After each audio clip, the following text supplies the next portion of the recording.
A recent act of racism involving a UW-Eau Claire student has other Blue Golds and faculty members calling for action. They want the UW system code of conduct updated to clarify when students can be disciplined for using racist language. WEAU's Carla Rogner is live on the UW-EC campus to explain why it's a lengthy process.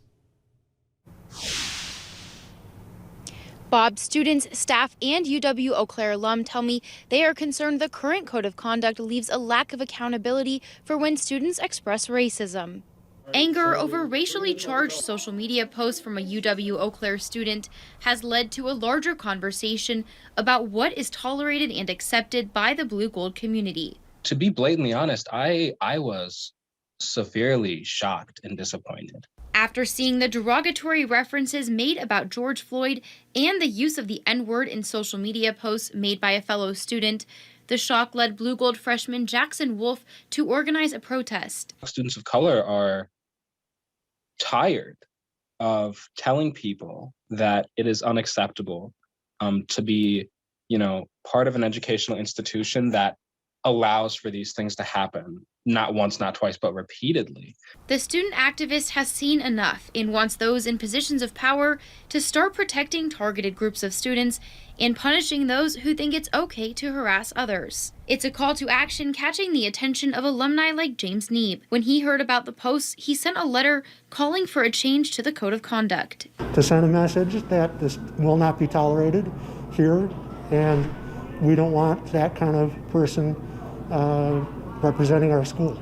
Neeb has noticed a pattern of racism on the campus since he was a student in the late 80s, and it needs to end. I feel like this is just the latest in a string of racial incidents that aren't going to end unless they do anything different. Changing that system is also a long and onerous process that I imagine most people don't realize, according to the state's legislative council, takes anywhere from 12 months to 30 months. As UW-Eau Claire Legislative Liaison Jake Rassi explains, because UW-Eau Claire is part of the UW system, changes to the code of conduct would apply to every campus and would need to be passed through state legislature, meaning Chancellor James Schmidt cannot make decisions on when racism is punishable.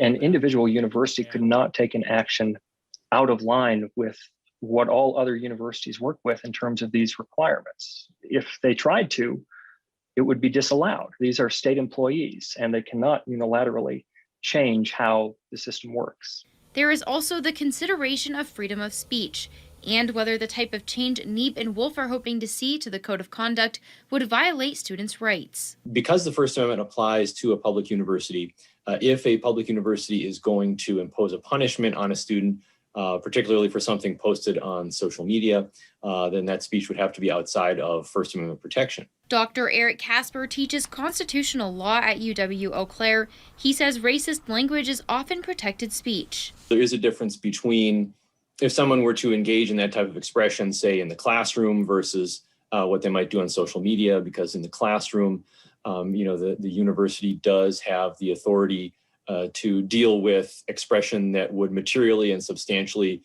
disrupt the work of the school, including if it would interrupt classes or interfere with the opportunity of other students to obtain an education. Exemptions to freedom of speech include when the language expresses a threat or direct harassment. When it comes to general racist statements on social media, there is little the university can do about it. And if a government entity like a public university were to try to take action against that, and were to, especially if it were to be discriminating on the basis of viewpoint, then that could result in a violation of the First Amendment. The students want the legislature to clarify when these racial slurs are threats and when they're not, and especially when they're threats not in the classroom. Professor Salika Ducksworth-Lawton is helping students navigate the extensive process to change the code of conduct. So to work with our representatives here in order to come up with something bipartisan that hopefully the legislature will be able to move forward with.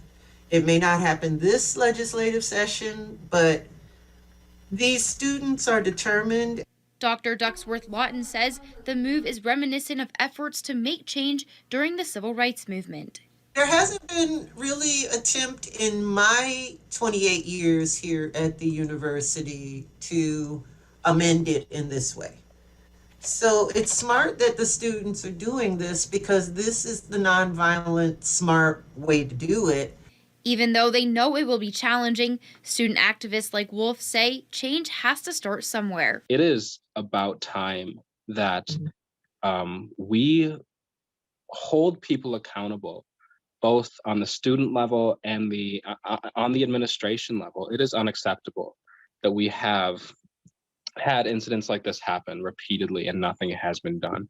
Casper says a faster way to battle racism at the university is to confront it daily. Continue to promote equality through its hiring, its class offerings, its programming.